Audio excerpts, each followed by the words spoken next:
Do it. So, now I'll ask you again, how are you feeling? Okay, cool. I don't know if I need the microphone, actually. You can hear me okay even without the mic, right?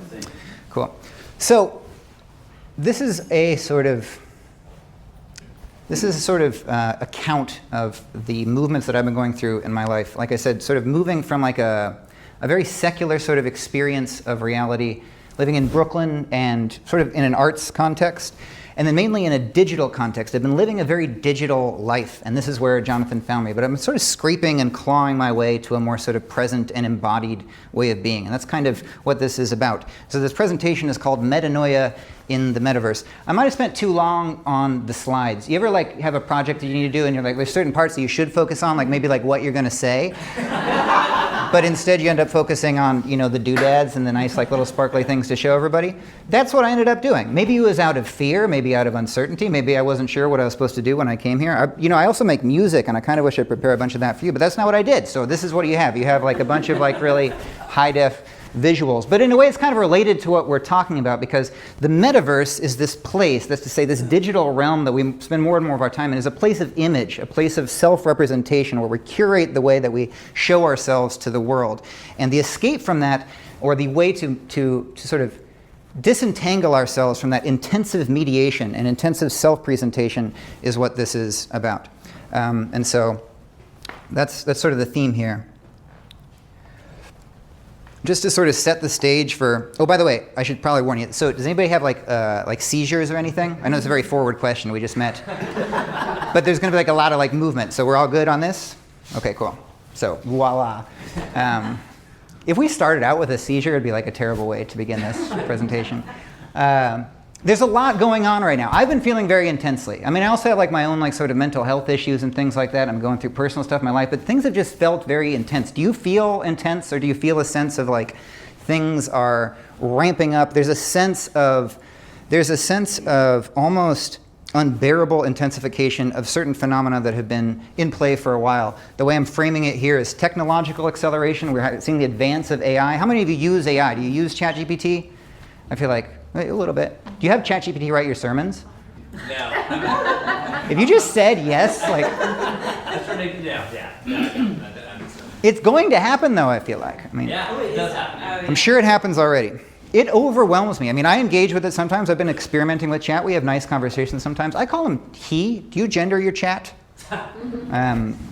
Because I actually do have a sense of like personal relationship. At the same time, I'm terrified, by this sort of unwilling and unconsented to inundation. And it's happening alongside increasing divisions that we're seeing sociopolitically. There's a really strong sense, at least where I am, of there being too much intensity. We see it in the media that we look at, but we even experience it in our daily lives. And I don't know what it's like. I said, I've mostly been in Brooklyn. Are things politically tense here, or what is the vibe? Is there a sense of?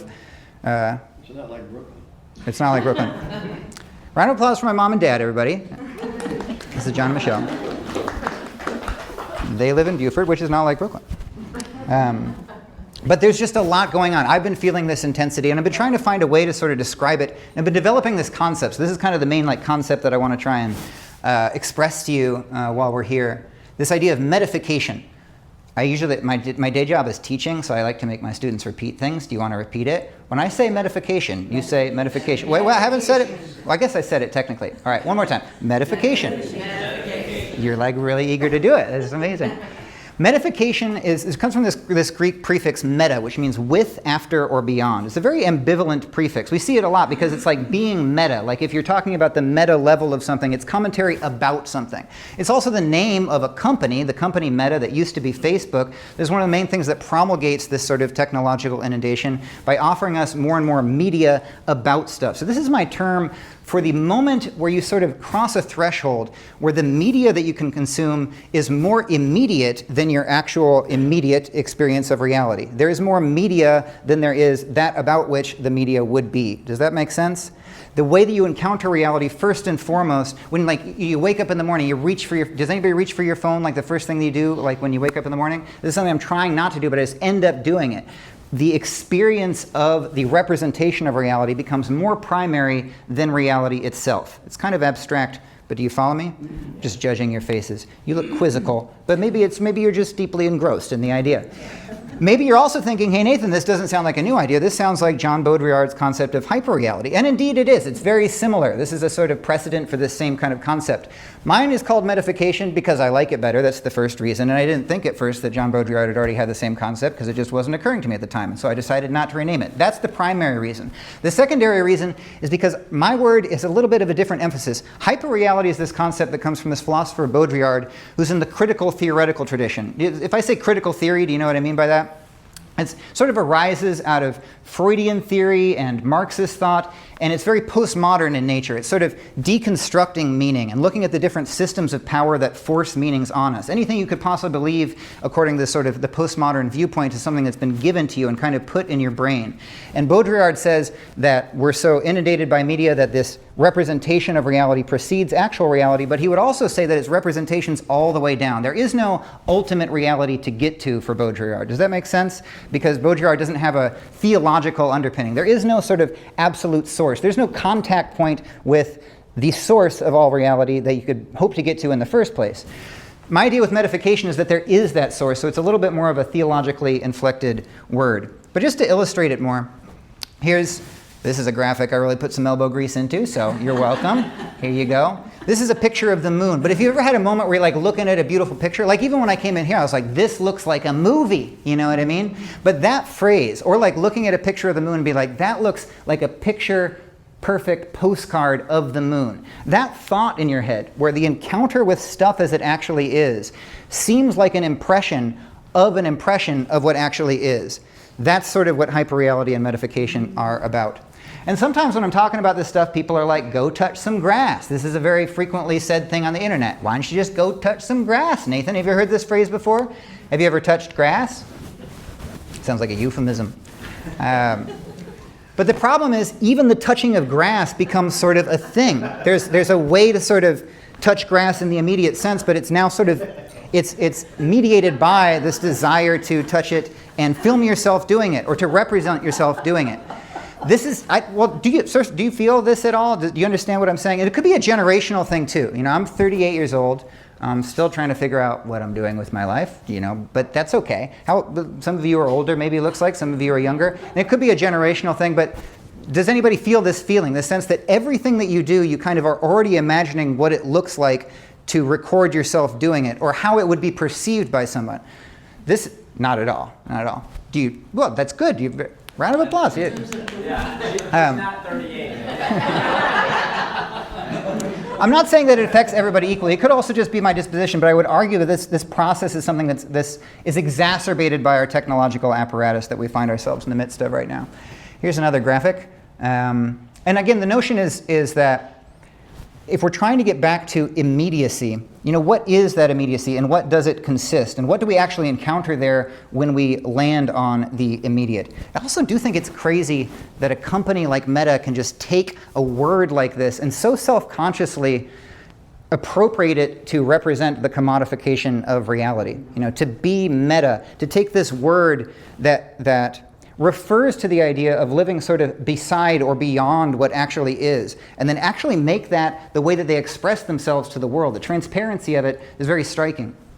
But to show you what I mean by the difference between Baudrillardian hyperreality and metification as I understand it, is that there is a source to get to. This is my theological claim, that there is actually a way to be in touch with the divine. There's a way to be in touch with the divine specifically in material encounter, because we're physical beings.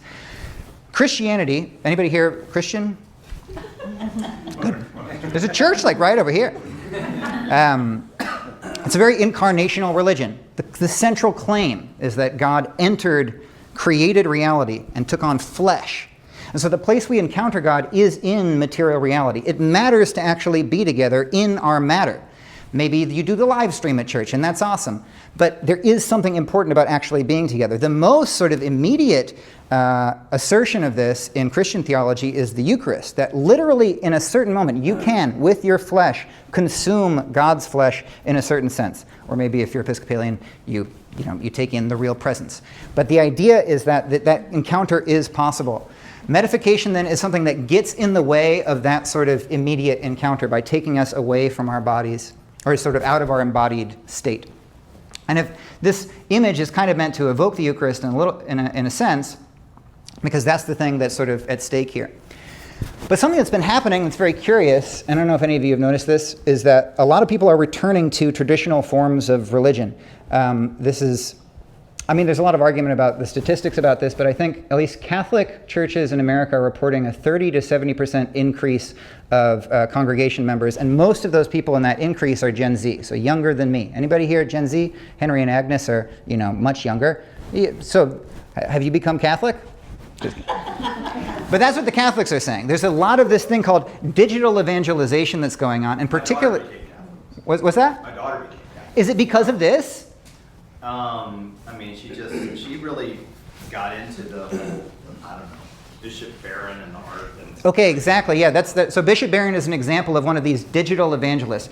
The Roman Catholic Church and the Eastern Orthodox churches are doing a really good job with digital evangelization, entering online space and offering people a way to deal with this inundation that's happening, the sort of chaos of too much information, where infinite information is at any point on access. You can look at you can access information that is, of an enlightening or educative or sort of elevating nature. You can access any kind of pornography. You can create your own pornography. You can do anything that you have infinity in the palm of your hand, but not in the William Blake sense of an internal infinity, but an externalized infinity in terms of this representational device. And because of that disorder, that sense of sort of too muchness, there's this return to religion. At least that's one way to read it. The word religion comes from this Latin root ligare, which means to bind, and the re means again, so to bind again, to sort of put things back together with the borders that they're originally supposed to have. At least this is one of the presumed etymologies.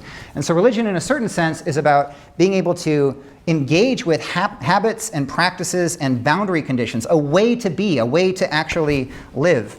Is this making sense so far? Yes. There's a couple books that sort of approach this in different ways that have been influential to me. One is this book, After Virtue by Alistair McIntyre. Ever read this book before? We're currently reading it. You're reading it right now? Wow. That's so cool. You should sit up front. No, it's good. Yeah. It's an awesome book. It's written in the 80s. It's looking at the sort of the moral chaos or the moral uncertainty of the postmodern period, the 20th century sort of rejection of meaning. There is no transcendent value system. It's all constructed. It's all nurture. None of it is nature. What do we do? How do we actually exist? And the very last line of the book is very beautiful because McIntyre says that it's not, well, I'm going to paraphrase. He says it's not like people stopped believing in God. It's not like the notion of a theological ultimate just vanished. People have continued to have that sort of sense. In other words, we're not waiting for Godot. You ever read this book, Waiting for Godot? It's a play by Samuel Beckett where these two guys are sort of in this ambiguous sort of neutral space, like in a very existential room, and they're waiting for this guy to come called Godot. And Godot sort of stands in for God, but they're like, does Godot really exist? And this is sort of like a encapsulation of the postmodern condition, this sense of waiting for some ultimate that we no longer believe in. But McIntyre says we're not actually waiting for Godot. We're waiting for another Benedict. Who was Benedict? Benedict in the 5th century was the guy who created the monastic rule of life, the way to live. The question has never been whether or not there's a God really. That's always a sort of subjective experience of relationship with the ultimate that we all have in different ways. What we're missing is a way to be, a rule of life, the habits and practices of ways of actually congregating together and ways of living and restraining ourselves when we have so much. Does that make sense? And so this is one way of reading this return to religion on the part of younger people. There's also this guy, Peter Sloterdijk. Everybody want to say that? Sloterdijk. Wow, way less ambitious about Sloterdijk. It's Dutch. It's Dutch. Sloterdijk specifically talks about this in reference to technological acceleration, that he sort of prophesies in a way this return to religion on the part of young people. And it's really come true in the past couple of years, because his book is from 2009, but this is a very recent phenomenon. Anyway, here are some of these digital evangelists that perhaps have converted your daughter. Bishop Barron's not on here, but these are all Catholic folks. This guy is Joe Heschmeyer. His YouTube channel is called Shameless Popery, The Episcopalians are like, great. This is this guy, Matt Fradd. This is this guy, Father Casey, and this is this guy, Trent Horn, whose channel is called The Council of Trent, which is kind of clever, you know what I mean? That's not too bad. Either way, I started to get into this for some reason. There was lots of things going on in my life that induced me to do this. One of them is I had started working with the Catholic Worker, which is a sort of Christian anarchist organization. And that was my sort of first foray into Catholicism. That's a lie, actually. My first foray into Catholicism was I was dating this girl who was becoming Catholic. We met accidentally on the train because the train broke down. This was like a few years ago. The L train broke down, which I wasn't even supposed to be on that L train. I got on that L train because the Mariners were playing. This is a few years ago. This is the last time that they had gotten into the playoffs, and they went into extra innings. So I got off the train to like listen to the rest of the game. And then I got back on the train, but then that train broke down. So I had to get off that train. And then I met this girl who also was trying to get on the train, and she was like, is the train broken down? I was like, yes. And she also was going to Bushwick, and I was like, want to split a cab? So we split a cab. Then we were in the cab, and we started hitting it off in the car, and like flirting and stuff a little bit, and I was like, you want to get a drink? She was like, yes, let's get a drink. And we were walking to get a drink, and then she was like, I think I should tell you, I'm about to be baptized Catholic. And I was like, that's a crazy thing to say to somebody, you know what I mean? Just like that you just met, you know? Because I think she was like, she kind of thought that I had a certain intention, which I didn't really, you know what I mean? I just wanted to hang out. Anyway, in Brooklyn, like in like Brooklyn arts community where I've lived for the past like 10 years, people just don't tell you that they're becoming Catholic. And so I was like, what is this? You know what I mean? And that kind of got me thinking about this and going to Mass a little bit. But then I started checking it out on the internet. And then I really started to enter this sort of crucible, in a way, of digital evangelization, which has been very transformative, but at the same time, kind of problematic. Because at the same time that I've been experiencing this sort of conversion, this sort of moment of reevaluating my secular identity, I've also had a sense that I'm being shaped in an almost coercive way by the mechanical discursive functions of digital space. That's to say, can metanoia is the word for repentance or conversion in the New Testament, can that actually occur in the metaverse, this space whose very structure, because of the way information is commodified and through predictive algorithms forced upon you, can you have a sincere conversion? Or is there something about that space that inherently vitiates the message of the gospel? Does that question make sense? This word metanoia, if we break it down a little bit more, the meta again means beyond, like in that word metification that I've been offering you, but literally going beyond one's own mind. But the difficulty about this space, though, is that this space of discourse is literally shaped to change your mind in the first place. It's made to alter and warp your mind by the things that it gives you. This is the verb that we have in the thing that John the Baptist says and that Jesus says a bunch of times. Repent. When you hear repent in the New Testament, it's a translation of the verbal version of this word, metanoia. Metanoete, change your mind. Or this is the word that Paul uses, or sort of the same terminology that Paul uses when he talks about renewing your mind and liberating it from conforming to the patterns of this world. Yes? It's really interesting. I've heard a couple of testimonies from, I guess, Gen Zers. Yeah. Recently, and their testimony is an internet testimony. Yes.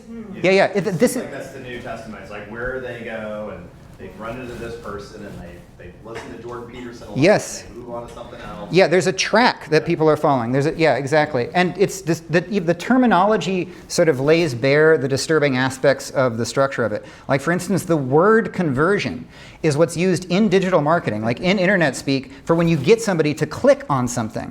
If we break down this word further, the verse part is from the verb vertere. Latin verb vertere means to turn. So it's a very sort of fuzzy distinction between conversion in the religious sense of turning your mind toward God, literally turning with, that's the con, like turning with the Spirit, versus advertisement, which is turning your mind toward something, turning your attention towards something. And it's fascinating to me that they happen to choose this word as the technical term for when you successfully use digital advertisement. If you hover for a millisecond on that ad, then that's a conversion moment in the terminology. Yes? Yeah, just jumping on a tangent here, but it's like, this current rise of anti-Semitism with young men. It's like you really see it, and if they just get they could be on this path of people that you're kind of, go that person, go that person, and they take one little turn, and suddenly they're in this anti-Semitic vein that is growing among young men. It's like it's really interesting to watch these trends go, and then trying to respond to, because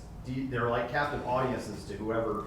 Semi-captive audiences, whoever they start listening to and has the opportunity to lay off this stuff out through whatever lens they're laying out.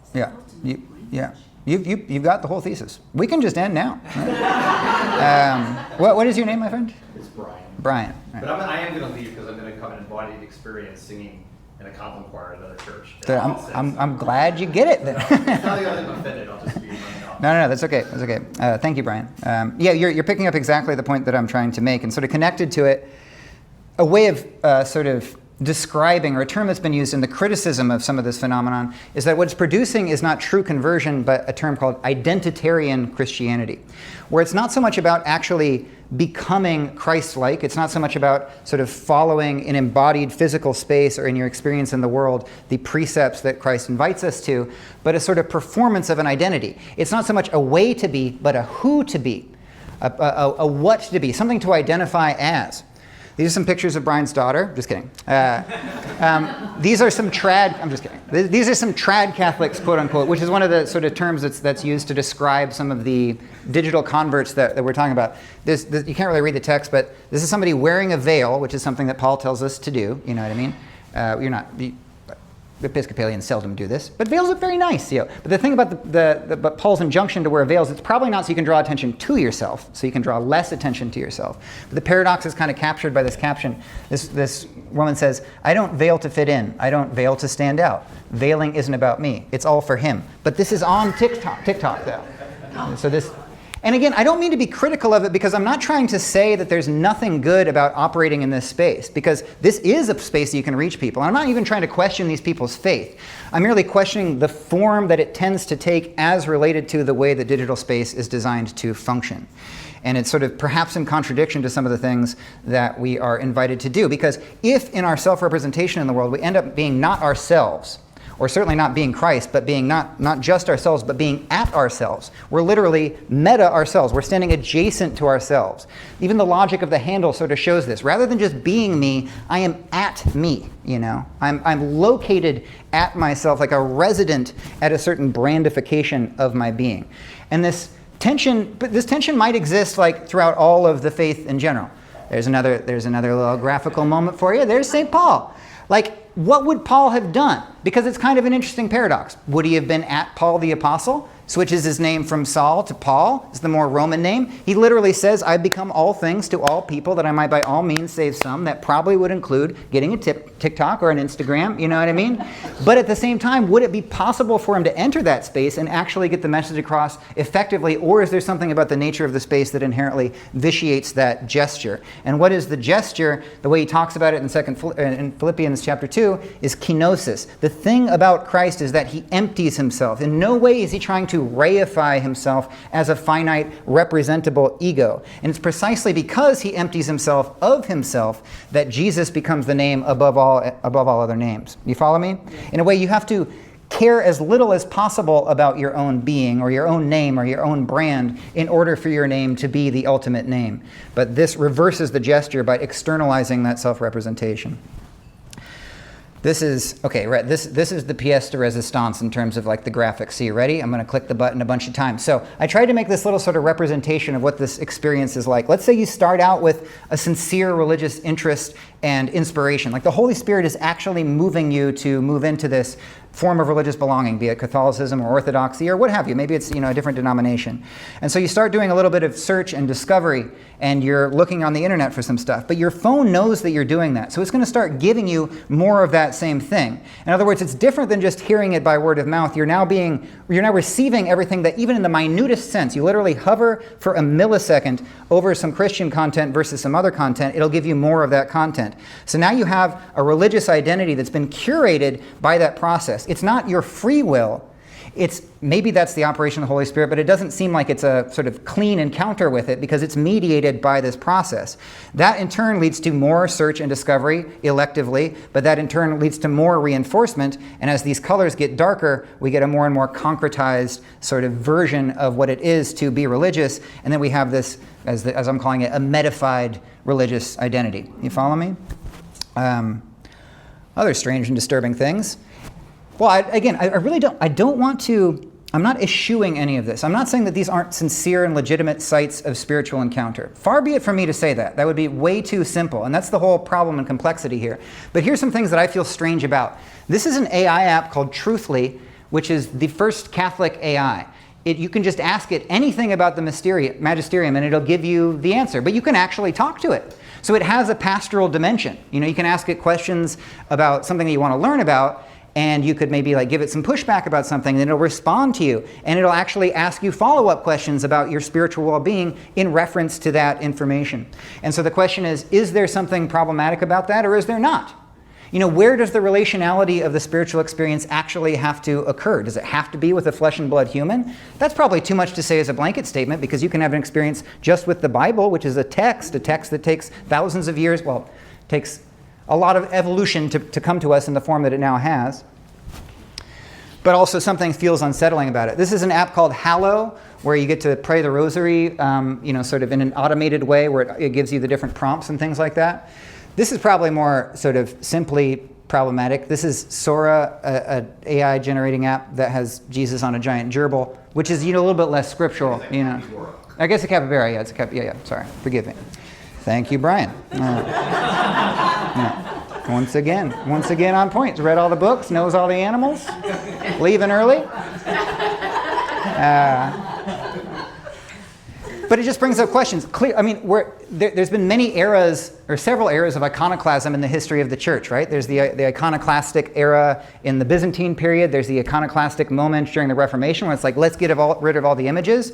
So it seems like we should check ourselves before we say, like, no AI representations of Jesus, because it seems like the same sort of knee-jerk reaction where we go, there's something scary about this technology, let's not do it. This is going to somehow make it so the Holy Spirit is concretized in a way that's problematic. We can't do it, can't do it, can't do it.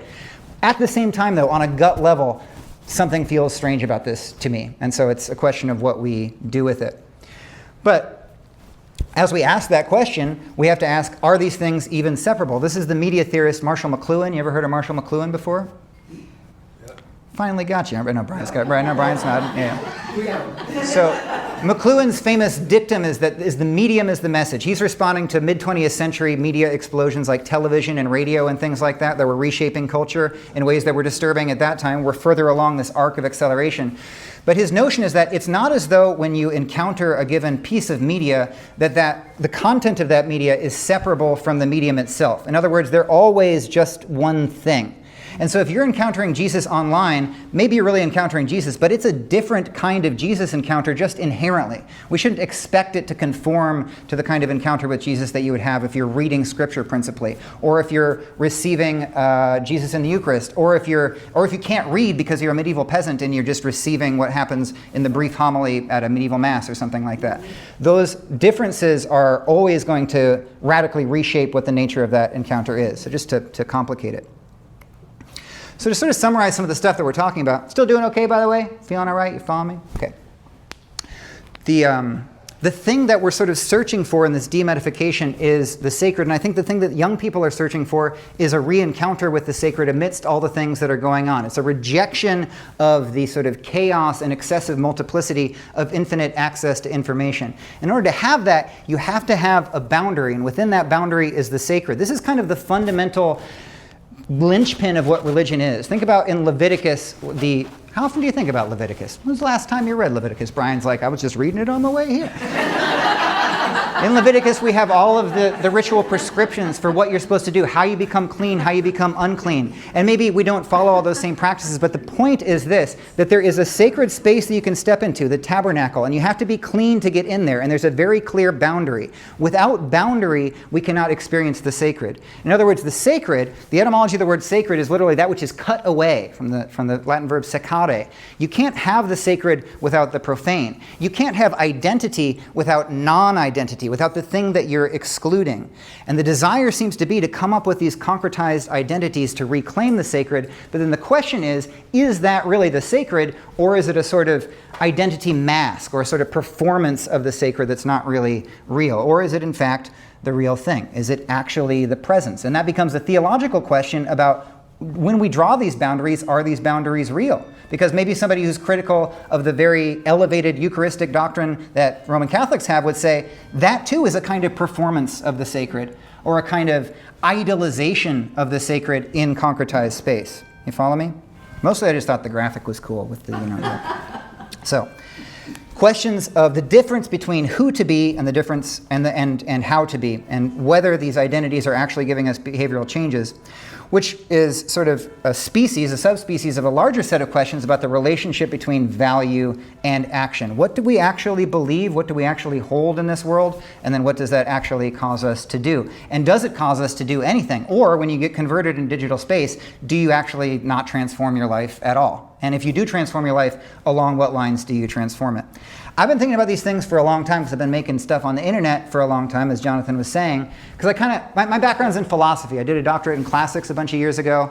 But I didn't really want to do classics. I kind of knew it like midway through. It was like not my thing. I wanted to know Greek and Latin really. And once I figured that out, I was good. So then I got really into philosophy and I started making philosophy content. I started sort of existing in that space. But it was a very value neutral sort of approach. I was like asking the big questions. Is there meaning? Is there not? Or is Stoicism valid? Or is Epicureanism valid? It was always the question mark. But as I moved further and further into it, I got more and more fascinated with the question of when we believe things, what do we actually do if we do anything at all?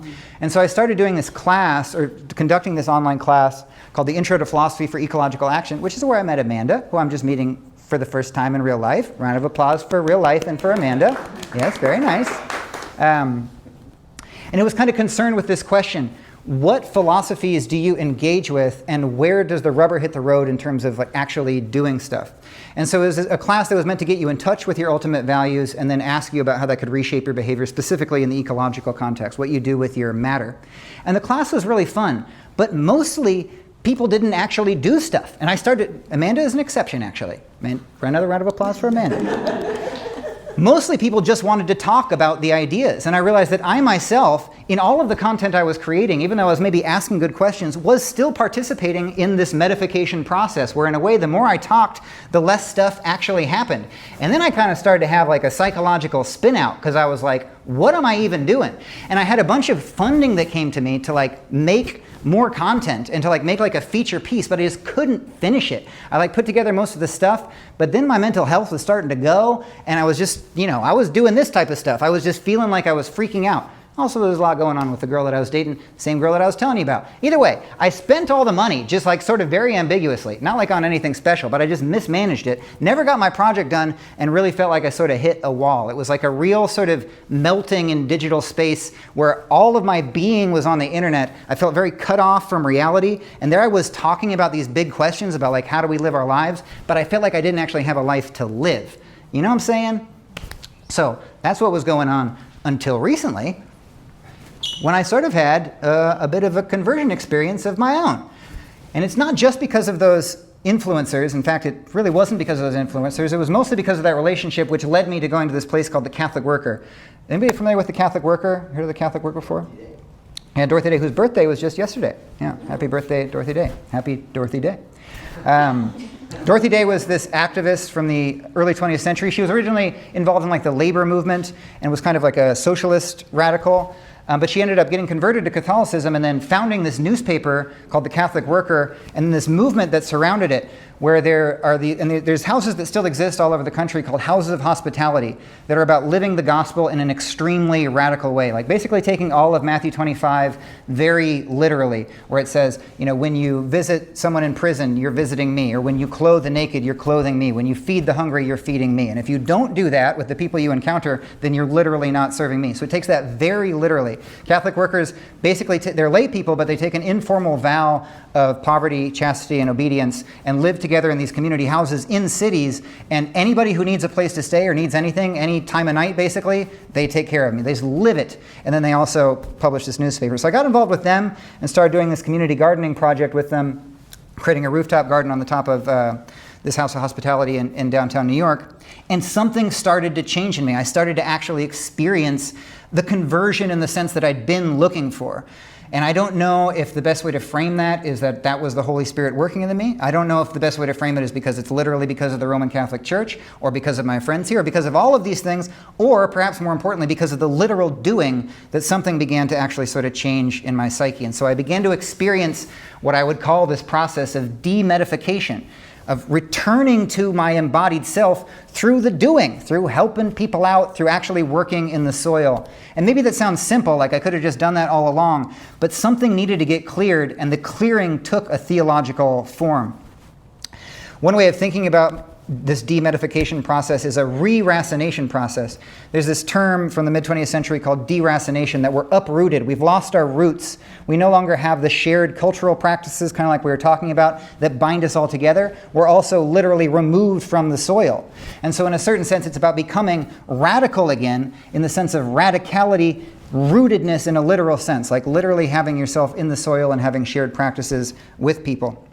That in turn led to working at this community in Massachusetts called Agape Community, which is sort of connected with the Catholic worker movement. I just moved there for a little bit and started just working in the fields and praying and, you know, doing my thing. And then here it is. Here's a little shot from the Hermitage where I would go and pray every day. Although even as I was taking this footage, I was like, is this a sin? You know what I mean? And I don't think it was like a terrible sin, but it was a kind of a question, like to even bring the camera into the space. Like, does that begin the process of sort of undoing its sacredness? Like, are there certain thresholds that it shouldn't cross, you know? How are we doing on time and stuff and like your energy level? We're good? Okay, cool. 2 more hours. Brian foresaw. Yeah, he knew what to do. So Agape is very extreme. They're sort of on one wing of this. They're very anti-technological. They also, incidentally, even though they wouldn't identify as leftists, they kind of are leftist by practice in the sense that the causes they most ally themselves with tend to be on the left politically.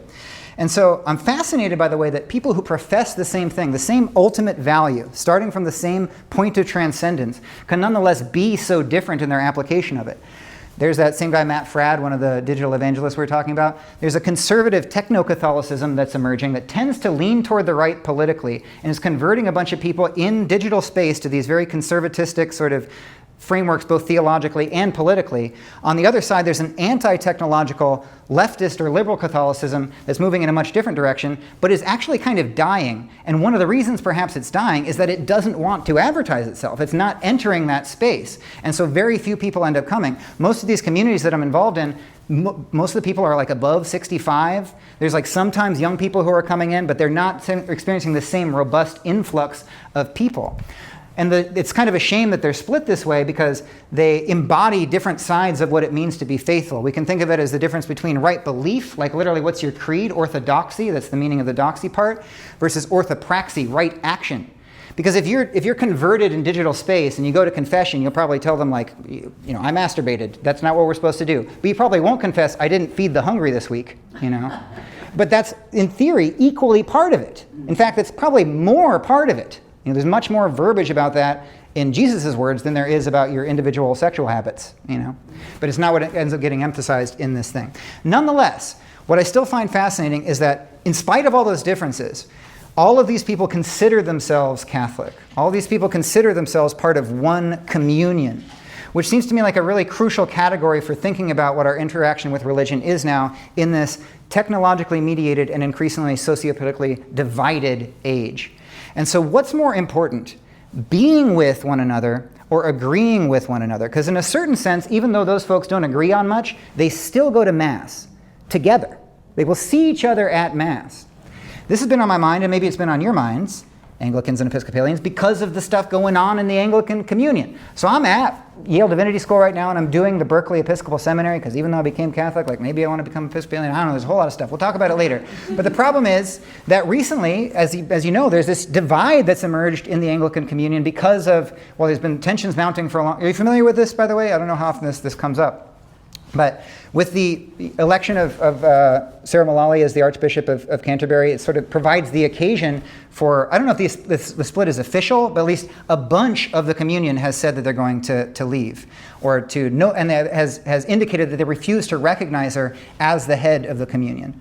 So what is the value in communion? Does it matter? Like, does it actually matter to consider yourselves as being together with, in some meaningful sense, the people that you don't agree with?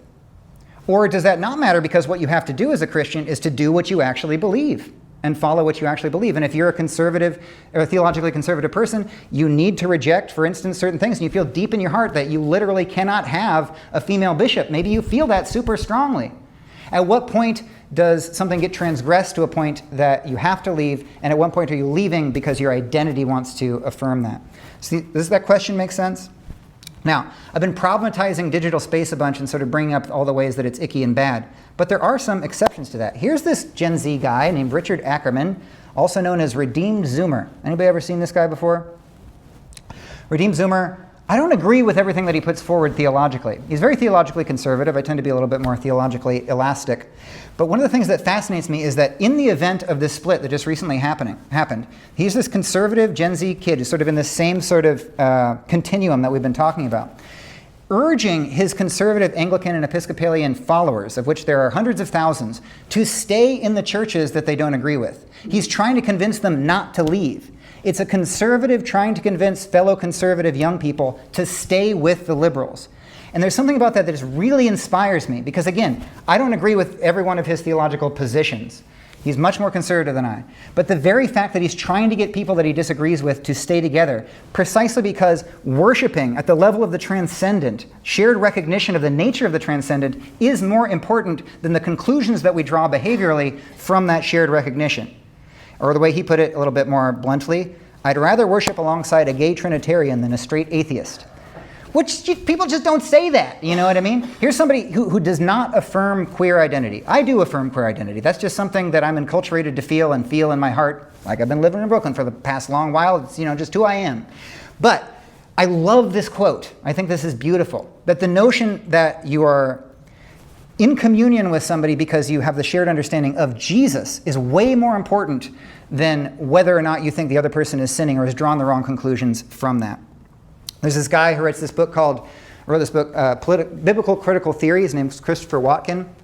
Has a couple of terms that I think are helpful for this. He calls it diagonalization, the way that faith, in spite of all the division that we're in, and the Bible itself, can create sort of interruptions of those ideologies, where the categories of liberal, conservative, or right, left break apart and no longer mean anything anymore because your shared value system is something that transcends it.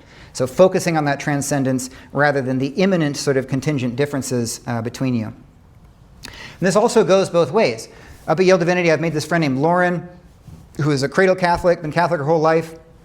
And if she could, Lauren would probably want to get ordained. She has sort of a priestly-like mentality, or at least she would be open to it. She's also a queer person. And I've asked her before, why don't you just become an Episcopalian? It'd be great. You could do all of those things. You know what I mean? Nobody would stop you. You could literally join Berkeley Divinity School where I am. But she, in response to that, she said, why would my sexual identity take precedence over my religious identity? In other words, I could never stop being Catholic. I just am Catholic. And that is at a more primary layer of my being than the identity that I have been given by the cultural conditions we're currently in. And maybe that seems natural to you. Maybe you're like, well, yeah. But for me, it's an amazing thing to hear, because all the spaces that I've moved in the past 10, 15 years of my life, even if you say your religious identity is more important, that's not how it actually plays out. That's not who you hang out with. That's not what you see when you look in the mirror. That's not who you feel safe with, not with your fellow religious people, but with the people who have the same sort of sexual identity, the same political affiliations, so on, etc. Okay. We're almost to the end. Another meta, just one more meta to leave you with. All of these phenomena, I think you could head under this thing that's being called metamodernism, that we really are moving to a new age. And I kind of offer this as as an offering of possible hope. We had the pre-modern period where our religious forms of expression and our religious beliefs and our religious practices were relatively unquestioned. They were just sort of what you interpreted the world as, and they were caked into your being. With the advent of modernity and the Enlightenment, you have the emergence of the finite sort of conscience subject, the person who's like, I'm a free agent, and maybe none of this stuff is real, and I'll use reason, and I reject a bunch of this. Those things start to fall apart. That's what the modern period is characterized by. Then you have the postmodern period that, because of that breakage, is radically skeptical about all meaning. Says it's all made up. It's all made up. There are a handful of philosophers who are using this term, the metamodern, for this new moment we're in, where we're able to go back and be sincerely religious, like to really believe it, to sincerely have it transform who you are and inform your behavior, but not at the same time throw out the critical faculties that we gained along this sort of Enlightenment misadventure. So it's an integration. It's going back and reaching and getting something that we had before and then combining it with the critical faculties that we acquired. Does that make sense? Yes. Cool. Okay. So just to sort of leave it with a story. I was out here at Agape Community, and like I said, it was my moment of sort of reattaining to a sense of embodiment. And I was hanging out with all of these, radical Catholics who were farming and stuff and praying in that hermitage. And as I did that, I felt more and more that it really is about just what you do with your matter, because my life had changed. My hands were in the soil every day. But I also knew that the folks I was hanging out with were kind of Catholics of a certain political stripe. They were like tending to be on the left. But then this one day, I was like looking to go to a mass, and I randomly went to this place in Warren, Massachusetts, like 15 or so minutes from Agape. And it turned out to be a really conservative parish. It was a Latin Mass parish, which if you know anything about the sort of politics of Catholicism, like the Latin Mass is like the uber right, like, you know, like a lot of like folks in the Catholic space will be like, oh, that's almost on the fringe or almost schismatic because it's so traditionalist. But it's still in communion with the rest of the church. And so I went to this Latin Mass, and I was talking to this guy later, and he was like, he kind of picked out that I like wasn't, you know, from around there. And he was like, I don't know what, again, it was like he was just prompted to say this to me. He was like, all the people here voted for Trump, I want you to know. Like almost like he could tell that would maybe like alarm me or something. And I was like, okay, you know. And he's like, but not for the reasons you think. He was like, we don't like his economic policies. It's just really all about the abortion matter. And I wanted you to know that. And I was like, thank you, I guess. And then and he was like, where are you visiting from? I was like, I'm staying at Agape. And he was like, oh, that's the place with the composting toilet. Because they got a composting toilet. Speaking of circular things. And he was so thrilled about it because he loves what they do with their matter. He loves this idea of this sort of agrarian radicality.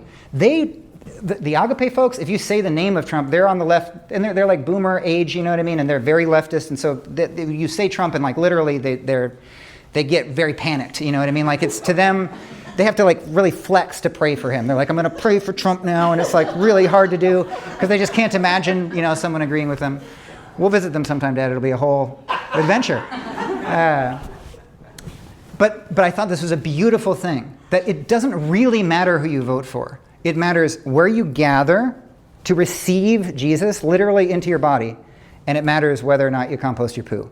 And that is the point. That really is the point. And that could be the salvation of the planet. I'm not exaggerating at all. And strangely, even though digital space is in many ways contributing to the problem, it also can have the opposite effect. Because I never would have, in the sort of process of, you know, experiences that brought me there, the internet played a role in me finding Agape. It played a role in me finding Amanda. It played a role in Jonathan finding me. And it creates contexts where if we actually meet in our embodied locality and in our shared understanding of the transcendence, our shared recognition of Jesus as the embodiment of God, and the shared sort of enshrinement of that in our Eucharistic communion or just in our communion in worship in a more general sense, then we actually do have the tools to reverse this modification process. It can actually happen. And so I do actually have hope. And it's a weird kind of hope because it's still sort of sullied by all of the strangeness of these mediated spaces. But I'm into it. I'm excited. Here's another way of thinking about this entire thing, just, you know, as a way to sort of encapsulate it in a different way. You can go sort of two directions in this present moment. You can go in the viral direction or you can go in the vital direction. So insofar as it's helpful to have another dichotomy, I would offer this one. We're encouraged to go viral, which is a very like sort of ironic type of thing, you know what I mean? Because this word viral comes from this Latin word virus, which means poison. Obviously, this word get virus in the biological sense, like a, you know, non-living, you know, entity in your blood that, you know, self-replicates. But isn't that an ironic thing, that to go viral is a good thing? To behave in the manner of a virus, which replicates itself and creates more of itself, more self-representation, more of me, more of that same idea, more ideology, more being trapped in the same bubble together with people who are the same as us. Versus being vital, which is the opposite. Because to be vital is to affirm life. And life is a unity that's made up of different things. Our body is made up of not even just our own DNA. Our body is made up of things that aren't us. In order to be an I, you have to be also divisible into things that you wouldn't even identify as. And the same goes for the church. And so it's a matter of being viral instead of being vital. And just to drive this point home, I was thinking we could sing a song. You want to sing a song? A little bit less enthusiasm than at the beginning, but you know what I mean? That's okay. Brian is singing Compline right now. And Amanda is going to scroll through so that we can like see the words together. But this is the debut of the song. I think I'm just going to do it unplugged. Oh, sorry about that. Is it okay? Your ears okay? Yeah, sorry about that. I was thinking we could sing it together. I haven't played this song before, so this is the maiden voyage. So I would like you to help me with it. Are you down to do that? Okay. You have no choice now. Okay, so how about this? When I say, don't be viral, you repeat after me. And then when I say, just be vital, you repeat after me. So it goes like this. Don't be viral. Don't be viral. Just be vital. Just be vital. Let's do it a little bit more vitally. Don't be viral. just be vital. That's all you have to do. That's your entire responsibility through the whole song. Unless you want to make up a dance. I was trying to think of what a possible dance would be, and maybe the dance is, don't be viral, just be vital. And then you're like a V, you know? You're not sure, though. I'm not sure. The dance is optional, you know. Okay. All right, Amanda, you ready to go? Okay. We'll see if I can remember the words. If I can't, I'll look over the screen. Don't be viral, just be vital. If you vibe with just your side, that's suicidal. When you find your mind divided, then be mindful that the final light inside you lives to find you. It's divine. Don't be viral, just be vital. Don't blindly value that by which you're lied to. For your life's not measured by how many like you or subscribe to what your finite self's confined to. Your divine. Don't be viral, just be vital. For that prize that you would die for is an idol. If you're vying for rank or title, then you might as well be idle. Though the virus is societal, you'll be fine. So it's kind of an ecological metaphor in a sense, you know, because people have probably told you before, like, you're kind of like a virus on the face of the earth. Maybe not you personally, that would be like really extreme. But you've heard it before, maybe like in the sense of the ecological critique of humanity, you know, that we're cancerous, you know what I mean? Which is not a very nice thing to say. You might have heard it said before, our kind is like a virus, a sickness in this world like the sicknesses inside us. We're kind of like a cancer, we can't help multiplying, thus it makes it kind of difficult for other cells to vibe with us. This is ecologic consequence and also psychosocial technological concomitants. Replicate and replicate yourself until you feel that you've been seen enough by others to convince yourself you're real. So you're caught unconsciously, locked in the clot of your crossed ideologies, clocking all your thought into content constantly. Kinda hard to sleep and to keep on being a conscious being.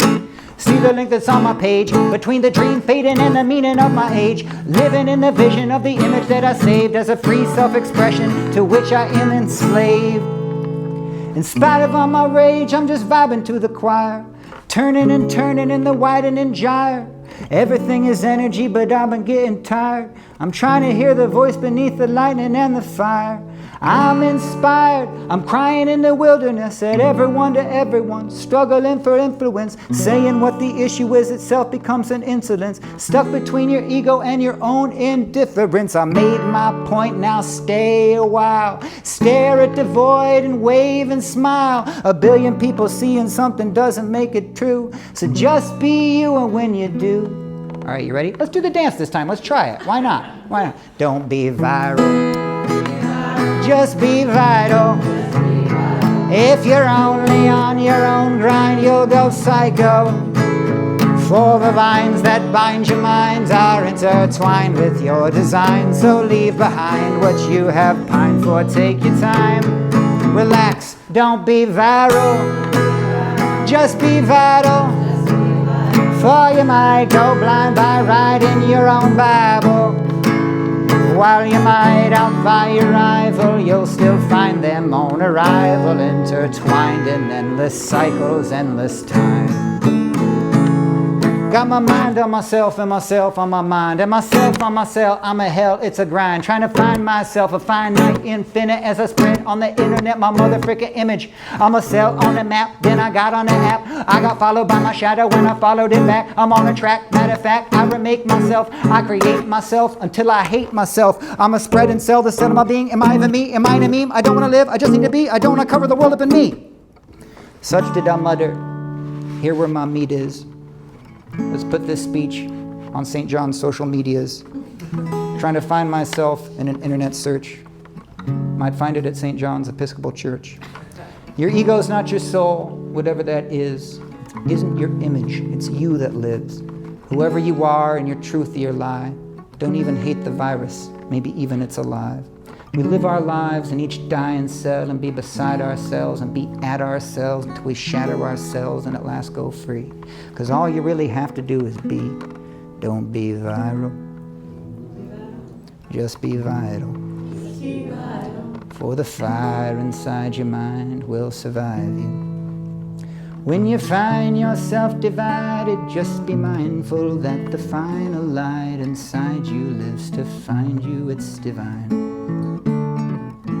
Thanks, everybody. Amanda, everybody. Amanda Nicole.